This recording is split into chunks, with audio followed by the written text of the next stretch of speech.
Good morning and welcome to the 2021 Sloan Sports Analytics Conference.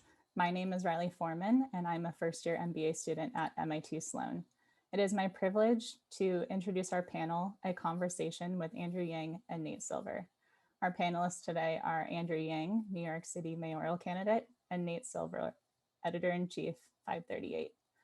This panel will run for 45 minutes, and with that, I'll turn it over to Andrew and Nate. Thank you for that, Riley. Hello, Andrew. How are you? I'm doing well, Nate. How are you? I love the baseball cap. That's the Detroit Tigers, right? Detroit Tigers, yeah. I kind of figured if you're not going to wear a tie, then I can go one level of formality down still. But no, you make me want to have a Mets cap on. And hello, MIT. Appreciate you all. Way to make the world more data-driven and math-friendly. But we're gonna ask a combination of serious stuff and not so serious stuff. But I want to start out with a serious question that ties back to, I don't know if you remember this, but I actually went to cover a rally of yours in Nashua, New Hampshire. I looked this up on February 8th, 2020. And a voter there asked a question about coronavirus, which is what people were calling it back then, and asked, A, what should we do about it? And B, whether you thought it would lead to a rise in violence and discrimination against Asian Americans, what we should do about that. So I want to kind of pose that same question to you, I guess like 14 months later, starting with the first part, or the second part rather. Do you attribute the recent rise in violence against Asian Americans to COVID and efforts to demagogue COVID? And what should New York City, what should the country do about it? I think it's clear that the coronavirus or COVID has led to a surge in racist activities and hostility and even violence towards Asian Americans. I think Donald Trump dubbing it the China virus and Kung flu and the rest of it added fuel to the fire. And we've seen terrible instances of violence against Asian Americans here in New York City and in other communities around the country. The most tragic of which is the shootings in Atlanta that killed 6 Asian women and 2 other people. So we have a lot of work to do, Nate, and it's a heartbreaking time for really the entire country, but for the Asian American community, there's been this added level of racism that has been fueled by the fact that this pandemic has disrupted so many lives, and people unfortunately mistakenly attribute it to anyone with an Asian background or an Asian face. It's really awful. And the first part of that question, we have a lot more knowledge now, though there's some things I'm still working out, but if you could beam back in time and somehow give an answer in Nashua now, what would you say are the lessons learned, I guess, about how should society respond to the next pandemic? Well, we missed an opportunity to try to slow the spread and contact trace early on. We found ourselves very, very quickly in social distancing and mask wearing and mitigation tactics that essentially assumed it was already among the general population. And this pandemic has really exposed the lack of cohesion, really, in the US and the lack of public trust, where in other countries you had greater success contact tracing and having people adopt various measures because if they were reached out to by someone in the government, then people responded very positively. Or if there was a public communication, then adherence with that communication was very, very high. And so we missed a golden opportunity here in the States, and we're still paying a price for it. The hope is that by the time the next pandemic comes, and unfortunately, I hate to say this, but there will eventually be another pandemic, that we'll have built up a better infrastructure, particularly around our use of data, so that we'll be able to contact trace more definitively early on and give people higher degree of confidence, really, and security, because missing that window cost us thousands, tens of thousands of lives, and I'm sure untold economic havoc. How would you rate New York City's response to COVID? I guess we're kind of having to be grading on a curve here because all the US did badly, more or less, except that, maybe Hawaii and stuff like that. I mean, how would you rate the mayor's response, the governor's response? I don't know if you want to give out letter grades or what, but how did New York do? Well, I'm a data-driven guy, and I think by most any objective measure, New York City has suffered more than just about any other community. And I'm not sure if you could lay all of that blame at the feet of public officials. I mean, there are certain features to New York City that would make it uh, just more difficult to stem this kind of pandemic. We're the most densely populated area. People get around on buses and subways that I'm sure early on probably facilitated the spread. But objectively, we have suffered more than just about anyone else. I am optimistic, though, that also we may recover more quickly than anyone else. And walking the streets of New York every day, I have to say the energy is improving very quickly, in part because a lot more people have been vaccinated recently. Like if you see people in New York just casually acting as if COVID is a thing of the past, and then you ask them, they'll be like, "Oh, I got vaccinated," and so you're having those kinds of exchanges more and more. Yeah, it's a little weird. People have this image that like New York totally died, and like I think in part because of like people are doing stuff more outdoors, and right, it can actually seem quite vibrant. And I think people haven't maybe spent much time here. But how do you see like the future of the city? I mean, are you worried about work from home policies yielding empty office space in Midtown? Do you worry about people moving to the burbs and not paying NYC taxes? What's your prognosis, and are there tax strategies or other things that could be used to try to avoid having a big drop in revenue to the city? My prognosis is grim in terms of the current state of affairs. I'm a numbers guy, and so if you look at what New York City is facing right now, we are missing 88% of commuters, 96% of tourists, and those absences have cost us about 600,000 jobs and counting. 70% of subway ridership is not there. Thousands of small businesses have closed or are closing. So it's tough. I mean, it's a very, very steep hill to climb back up. And when you talk about tax incentives and policies, one of the things that I've been openly discussing, in the past, people have talked about a commuter tax in New York City, where if you come into the city and you enjoy city services, maybe you should pay a tax. I'm actually thinking of commuter incentives, where we might actually have to try and reward you for commuting in, because there's a fundamental challenge that New York City is facing. A lot of people have learned to work remotely. And the central case that we have to make, which I happen to 100% believe in because it's correct, is that you can perform certain tasks over Zoom, but over time, it is almost impossible to build a competitive world-class culture and organization remotely. And there's a joke going around the internet, which is that no one gets promoted over Zoom.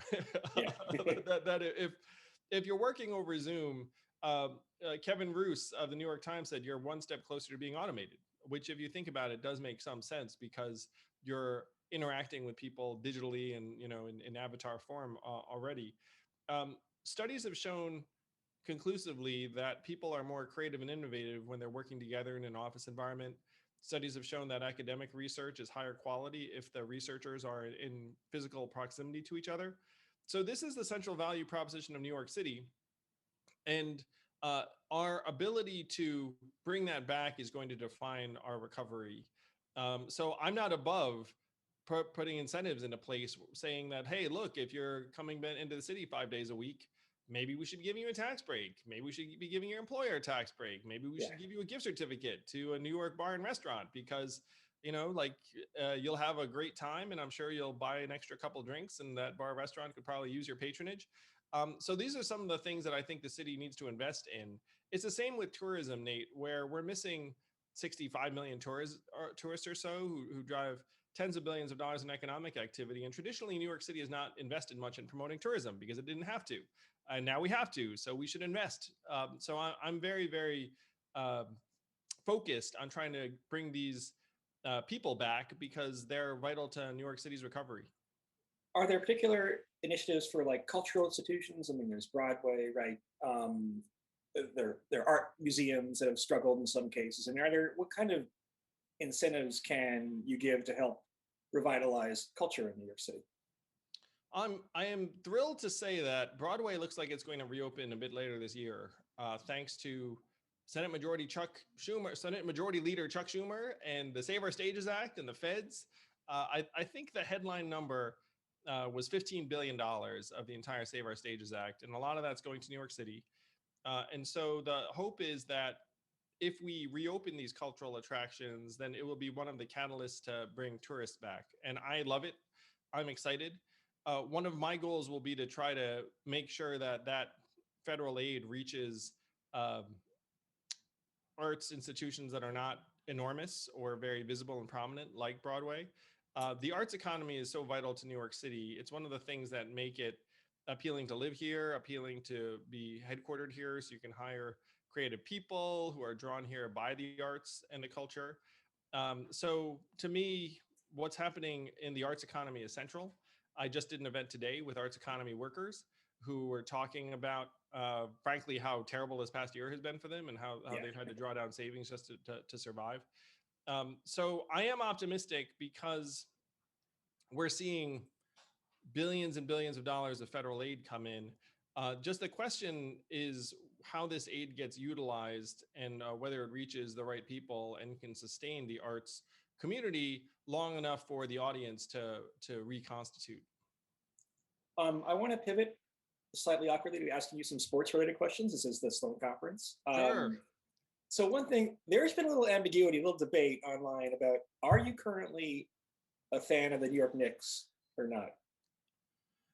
So I would characterize myself as a disenchanted Knicks fan who kind of separated myself from the team when they dumped Jeremy Lin.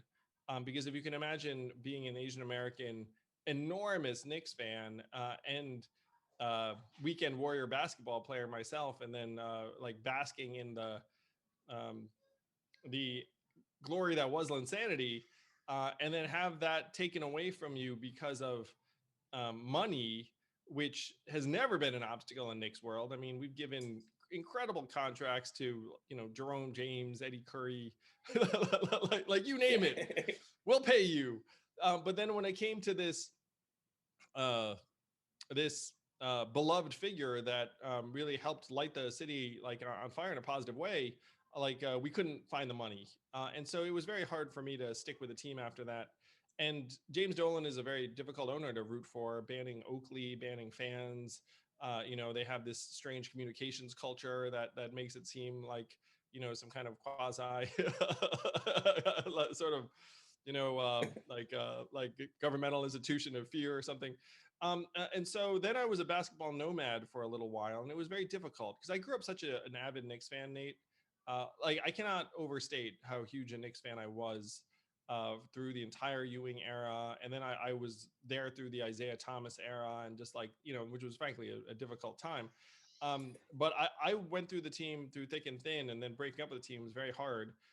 So then eventually I gravitated towards the Brooklyn Nets, and they were very well run and well managed and young and scrappy. Then they signed Jeremy Lin, and that was icing on the cake. And so I've become a Nets fan. So what does this say if someone asks, is Andrew Yang a Knicks fan? I think I reflect a lot of Knicks fans who have been saddened over the last number of years. I will say that this current Knicks team is pretty easy to root for. They're a good story. They seem like they're overachieving and competing. And that's what a lot of Knicks fans have wanted for a long time, is just a team that was competing hard and seemed like it had a plan. Yeah, I think people don't understand the Linsanity era was, I think I moved to New York in 2009, was like the funnest experience I've had as a New York sports fan. So much fun. I mean, there was like the Rangers run and like the Nets run, right? And those were cool. But like Linsanity, which is something like everyone was glued to their phones, right? And like it was like, it's a cliche, but it was kind of magical. But yeah. Yes, it was like straight out of Hollywood script or something. And winning eight games in a row, dramatic last second 3-pointers, it really turned the season around. Like that, it was. I'm so glad you were here and can relate to this, Nate. You saw how much fun that was, and I didn't expect Jeremy Lin to necessarily, maintain like all-star type numbers forever, but I was confident that we would get to follow his career as a Knick. And when that did not happen, like it was just beyond upsetting for me. In February 2020, you said, if I were mayor, I would try to get James Dolan to sell the Knicks. If elected mayor, do you have a plan to get Dolan to sell the Knicks? Have you changed your view on him at all? As mayor, I'm going to fight for whatever is good for New York City. And so if James Dolan is an owner that's good for New York City, fantastic. And if he's not, then I would ask him to consider selling to someone who'd be good for New York City. I will say that Dolan as an owner has not been afraid to spend. And so there are elements of his ownership that, I think are positive. So the jury's out. Let's put it that way. If you do the right thing, Dolan, it's good for New York. I'll just root for whatever is good for New York City. Do you have a view on Madison Square Garden? There have been proposals to move it. There's always a question of like, should public financing go to sports arenas? I mean, what do you think? Would you demolish MSG and rebuild a much nicer Penn Station? Is it not really up to the city to interfere in any direction there? What are your MSG views? I think MSG is iconic, and part of it is its location. It's very central to New York. I do think that the tax break that MSG has received has no basis in policy. that they're getting a property tax exemption of about $40 million a year. Meanwhile, they're a multi-billion-dollar organization. They certainly don't need that money. And so I've campaigned very transparently about the fact that they should be paying property tax like everyone else, especially in their case, because there's just so much value that they're getting from the city. And anyone, I think there was a period when someone was actually, where frankly, the organization was saying without that property tax exemption, they would leave New York, which I think is just farcical. Yeah, that's. I mean, like, of course you're not gonna a significant proportion of the value is the location, which is central and iconic.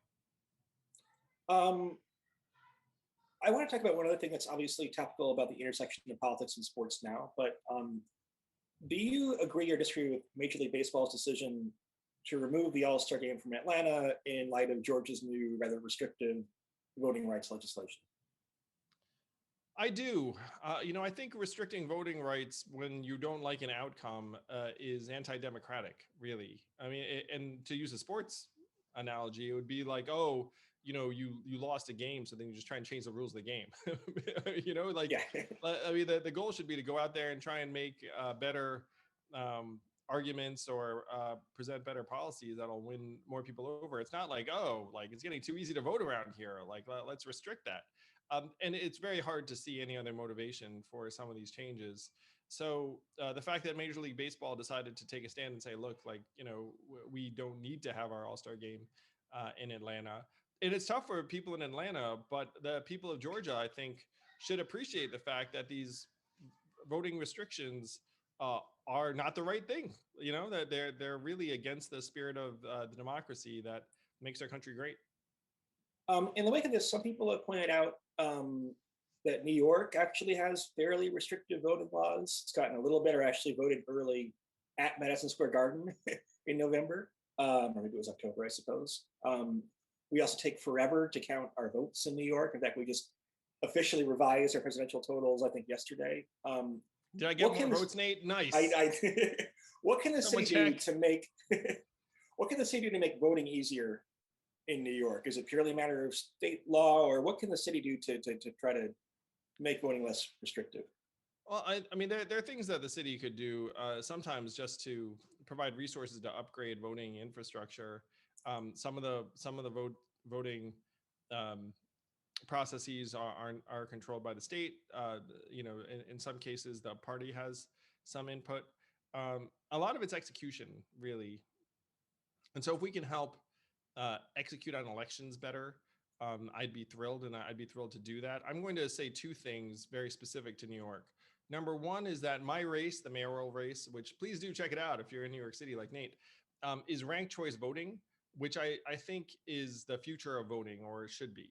And so for people who don't know what ranked choice voting is, you get to pick multiple candidates that you like and order them 1, 2, 3. And then if you think about what this would mean, this means that then you don't have to worry about a spoiler. The way it works is that your votes get tabulated, and that the bottom vote getting candidate has their votes reapportioned to those voters' second choices. And then you continue this process until someone gets more than 50% of the vote, which means that the winning candidate will be someone that at least half people kind of like. And that this is vastly superior to a plurality vote, where we've seen instances where someone who got 40% of the vote becomes the winner because you have multiple people running. And so if you have ranked choice voting, then you don't have to worry about the spoiler effect. It reduces the incentive to negatively campaign. It will reduce the polarization that's tearing our country apart, because right now legislators' incentives are just to try and avoid being primaried, and the people who participate in the primary elections are typically the 10 to 20% most extreme voters in that party. And that's on both sides. So number one, New York City has ranked choice voting, and this should take the country by storm. It's just a better way to vote. When you talk about trying to improve and update democracy, ranked choice voting is the number one path. So that's one thing I want to say. The other thing that I propose, and this is not a city decision, but if it were, it'd be tremendous. I think we should lower the voting age to 16, because right now our electorate skews really old. And so like politics tend to skew in the same direction. If you're 16 years old, you can drive a car in most places, you pay taxes, you should be able to say where your tax money goes. And this would transform every high school into a hotbed of democratic activity, because all of a sudden it's real, instead of it saying 18 or over. And then, you know, high school students are like, it's not cool. Like you'd make it cool, because all of a sudden juniors and seniors would be like, hey, I get to vote. And studies have shown that the earlier your first vote is, the more likely you are to vote throughout your life. Like there are a lot of positives that would come out of lowering the voting age to 16. The counter argument is that people don't know what's going on at 16. But I talk to 16-year-olds all the time. They're very savvy. And it's not like we're giving voters quizzes right now. Like there are a lot of people walking into a voting booth. Yeah, I also like the 60-year-olds who are not that savvy, I would say. But I know it's like a little bit through the looking glass. I do want to kind of ask you some questions about campaign tactics and strategy for this analytics audience. You can answer them or duck them as you see fit. But one thing I was curious about is, how does ranked choice voting figure into your strategy? Is that like an explicit consideration for your campaign? It is. And one of the incentives I love about ranked choice voting is that I can show up someplace and they can frankly be someone who are, you know, really excited about another candidate. And I can just be like, just put me second. You know, like it increases your incentives to try and appeal broadly.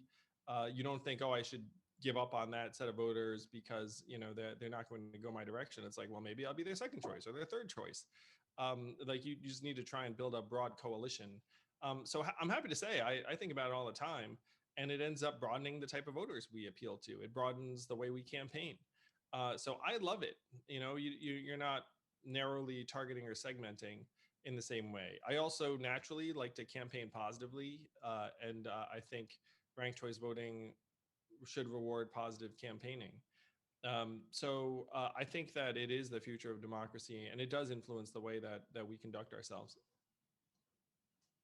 I mean, in what other respects, if any, would you say that you run a data-driven campaign? Do you think that politicians should look at polls a lot, right? I mean, how are you, you know, how much can you talk about kind of what's proprietary? I guess it's proprietary, you're careful about it, but like that would make you more of a data analytics focused campaign? Well, you know, I want to project forward to government. And we're at the MIT Sloan conference, which I've been a huge fan of for a long time. And so, you know, it's one reason I'm excited to be here. But I just want to say that right now we have much better data on where to position a left fielder than we do on the efficacy of many multi-million-dollar government programs. You know what I mean? Like that, there are a lot of public expenditures that are made with very, very limited visibility. And then even after the fact, like you don't even know whether it worked or not. And then you wind up in these political arguments about things that in my mind should be driven by results and data. And so my campaign is an interesting blend, Nate, because the fact is a lot of the ideas that we've championed came from me. I just think they're the right thing. An example is 11% of New Yorkers don't have a bank account, which means they're spending $600 or more a year on check cashing fees and money lender fees because they get exploited. And so I said to the team, I was like, we need to have a plan to try and reduce that. Like, we're the world's financial capital. We should be able to get people basic financial services. At this point, it's nearly cost-free to do so. Let's make a plan. There was no poll that said people would dig that.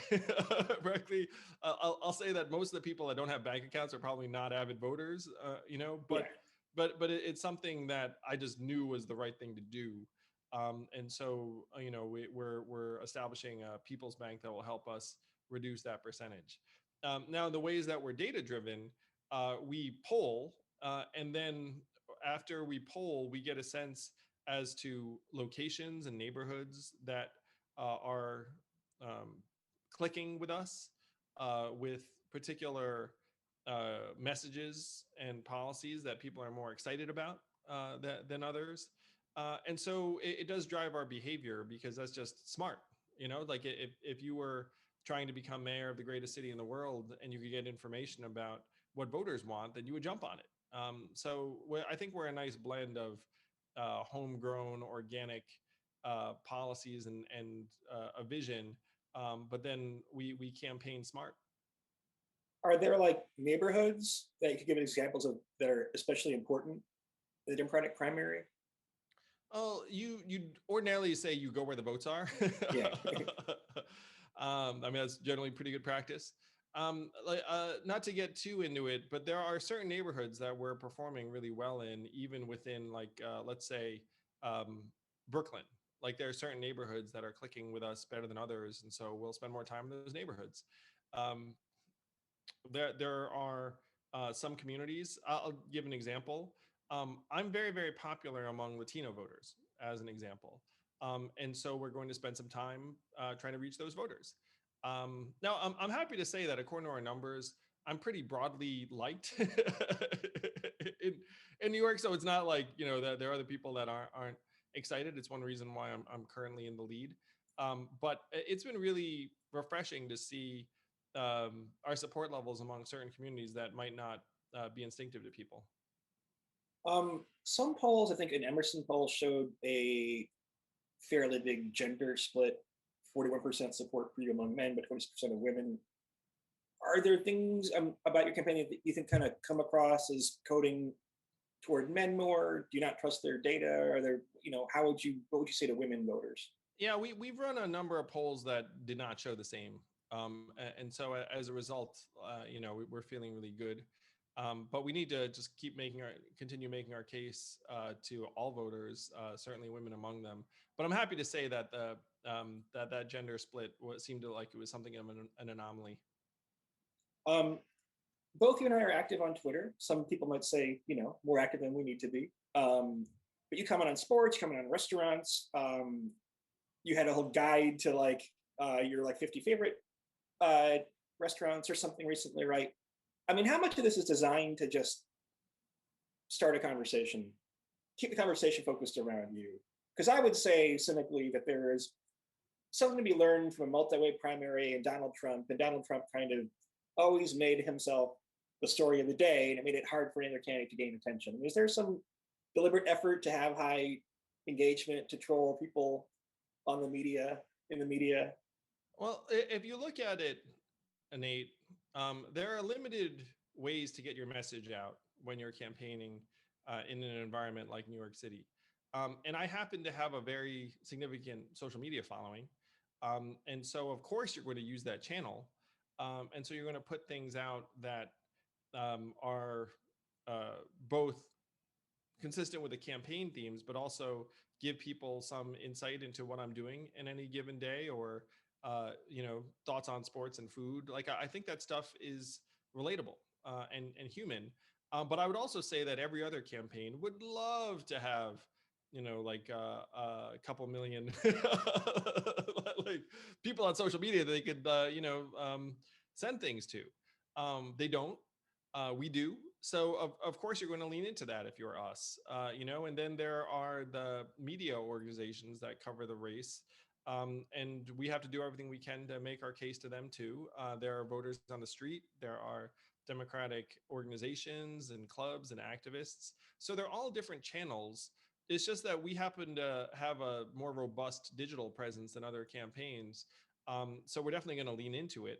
I would tend to agree with you that channel does drive press discussion, which is something that also benefits us. So it's something we're aware of. Yeah, I think people don't realize how much people in media are obsessed with Twitter. I mean, it's like worse than I think people would think, right? If you go to like a presidential debate, you're not actually in the debate hall. You're there with 1,000 other journalists, all looking at one of those screens, and you're all using Twitter. But I want to ask you something that I said on Twitter that people disagree with about your campaign. I want to see whether you agree or not, right? I said one of Yang's strengths is that he doesn't overestimate how far to the left Democratic primary voters are. Keep in mind that Cuomo overwhelmingly beat Cynthia Nixon in New York City in 2018. I mean, do you agree with that? Where would you place yourself on kind of a left to center spectrum? Do you reject those categorizations? Some people say that you're kind of the moderate candidate. Some people say, no, he's for UBI, he's way to the left. I mean, how would you pinpoint yourself? No, I'm just driven to improve people's way of life and solve problems.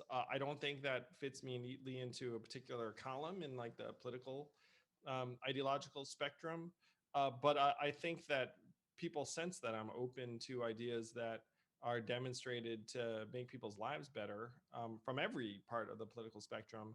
And it makes me the kind of person that folks think, okay, like, I can work with this person, because like I don't start out in a particular camp. So if folks on the left are excited about a particular policy and I think it's going to help people, then I'm on board, and I think people can sense that about me.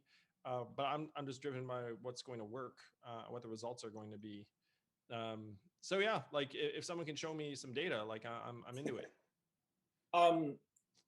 One of my other theories, you kind of were touching on this earlier, is that you benefit from being relatively new to politics in certain ways. I'm sure it's also a challenge in certain ways. But I mean, what's it like to go from someone who nobody really has heard of to someone who has a X% chance? We can talk about what X% is to be the next mayor of According New to York. Vegas, I think I'm the 2-to-1 favorite against the field. So it's like Would a 66% chance. Would you bet on yourself? Do I think those odds are good? I think you can make some money like putting it on that. I do. Not that I'm encouraging that sort of thing. MIT Sloan attendee. I mean, it is the most like, but I mean, what is it like? I mean, did you get kind of like a break in between the presidential campaign? I mean, it's all filled with COVID, right? But you kind of have like some downtime, or not really? Has it all been kind of like one big whirlwind, or what? Yeah, it was interesting, Nate, because you and I saw each other in New Hampshire down the stretch. And after New Hampshire, I suspended my campaign. And so then I came back here to New York City, and I was recognized on the street regularly, and that was a shift. I immediately transitioned into starting an organization to advocate for cash relief, because I knew that our job was nowhere near done. And then COVID hit, and then the world turned upside down. And I was campaigning for Joe and Kamala, and then I campaigned in Georgia. Thank goodness we won those races. So I've been on the run essentially all the time. And during that whole time, Nate, I was like, oh, it's just temporary. It's like, because, we got to get Trump out. So I'll just like fight until Trump's out. It's like, oh, we got to win the Senate. Like I'll fight. And then it's like, oh, like New York City needs me. Let's like do everything I can there. But everything has been relatively moderate compared to running for president. Running for president was like a real bear. Like I was away from my family 5-6 days a week sometimes. Like you were just always campaigning. And in my case, I think people know, like I was motivated by what I thought was an incredible opportunity to accelerate the end of poverty. And I was like, well, if you can't fight for that, so let's, and I thought it's like, there'll be an opportunity for me to rest if, afterwards. So I was really campaigning my heart out for months on end. And so everything since then has been relatively relaxed. Like even, I mean, running for mayor has been, like a different sort of challenge, but like I've had a blast, and I'm getting to know my own city better. It's a lot of fun. Did you have running for mayor in the back of your head when you were running for president?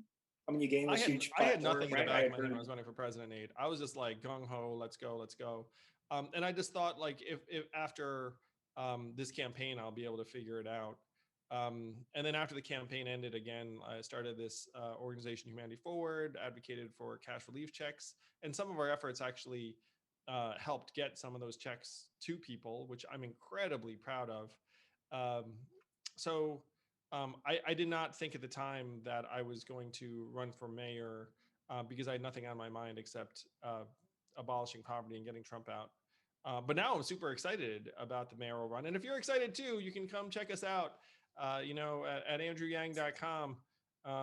We've got a great chance to win and do a lot of good in New York City. And I do want to take, one of the reasons I was excited to be here and speak with you, Nate, is that I think there's like a massive overlap between this discipline or this group of people who are sports fans and are interested in trying to optimize in a particular way, and some folks who are looking at the biggest problems in our society and saying we can do better there too.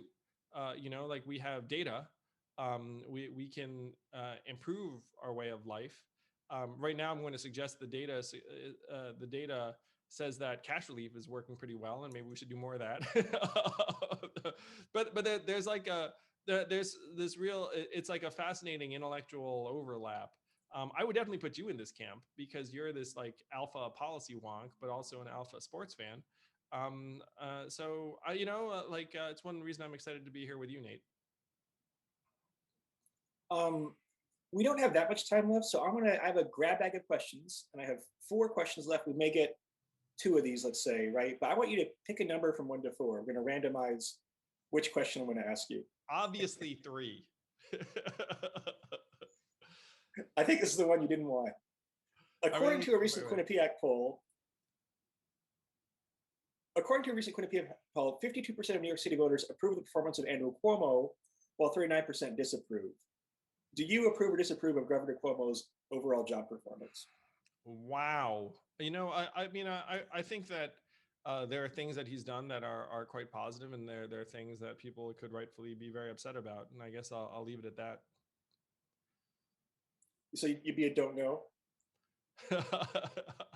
I mean, just like I said, there are elements that you can be excited about, and elements you can be very, very upset about. Okay, we have 1, 2, and 4 left. 1. You said in 2019 that standardized tests are a very poor measurement of human worth. This has become a debate now at selective colleges and high schools. If we're reducing the emphasis on standardized tests, what's a better way for selective high schools and universities to evaluate students? And should there be selective high schools, for example, at all?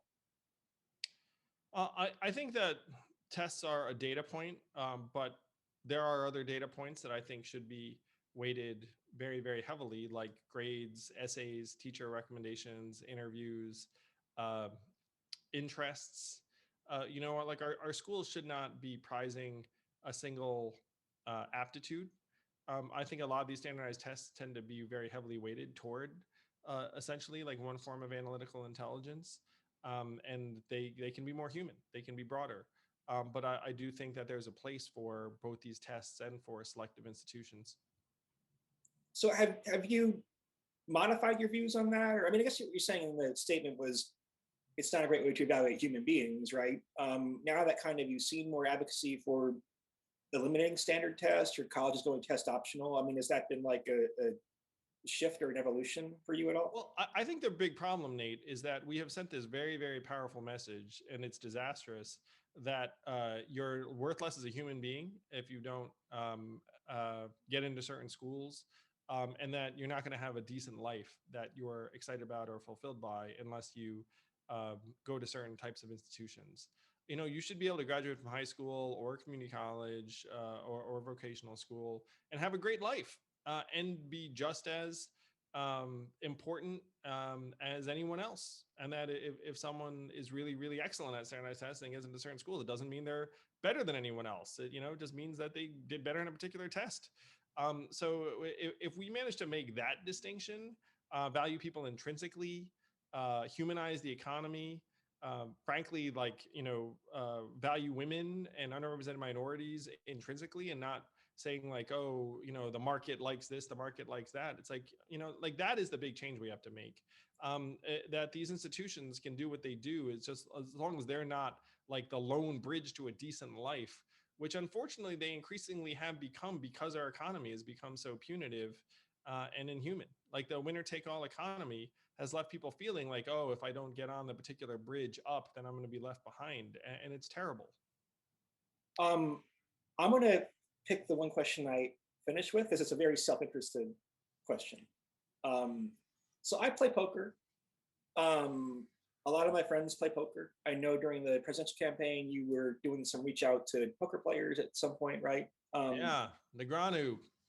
New York City is kind of a bad place for poker, right? The nearest place you can go to play live poker is like Parks Casino, which is an hour and a half, right, or Atlantic City. I know you previously indicated some interest in having a casino in the 5 boroughs. Do you still support that? And would that casino have a poker room? I am supportive of exploring the feasibility of a casino in New York, because we have to be creative about how we're going to generate revenue. And the fact is, there's a massive gaming vacuum in New York City. In a good year, we get 66 million tourists. There's a mammoth opportunity to be able to monetize some of those tourists in a way that would be very helpful. But you've given me a new idea, Nate, which is that maybe we just need poker rooms. So I'm going to look into this for you, my friend, but also just because I don't think it should be necessary for someone to have to drive 2 hours to, Connecticut to play a game. Not in my New York City. Yeah. Let's make it happen. Keep it right here. Just go, go a number of blocks. I'm going to try and make that happen. Okay, poker rooms in New York City. It's an MIT, Sloan, Andrew Yang, Nate Silver exclusive. I know we're like a minute or two over time here, so I'm gonna leave it. Not according to the clock, man. I see. We okay, should I? Minutes.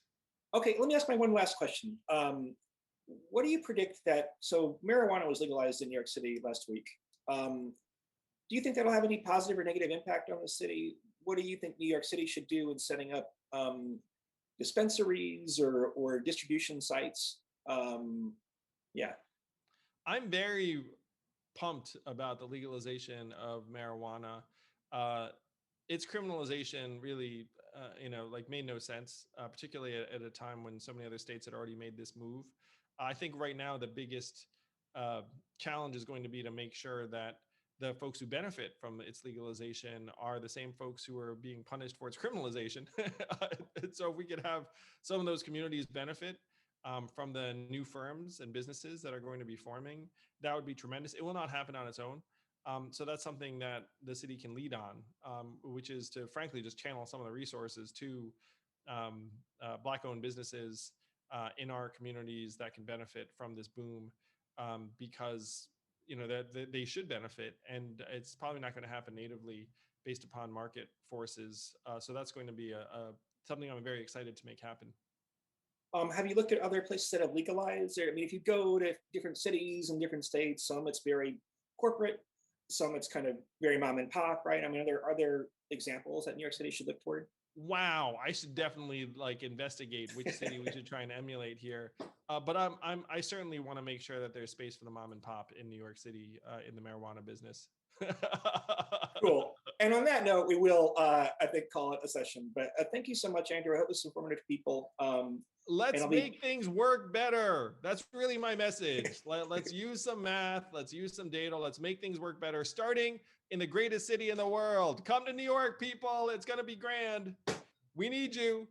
You'll love it. All right. Thanks, Andrew. I'll talk to you soon. Bye, everyone. Bye, Nate. Great seeing you.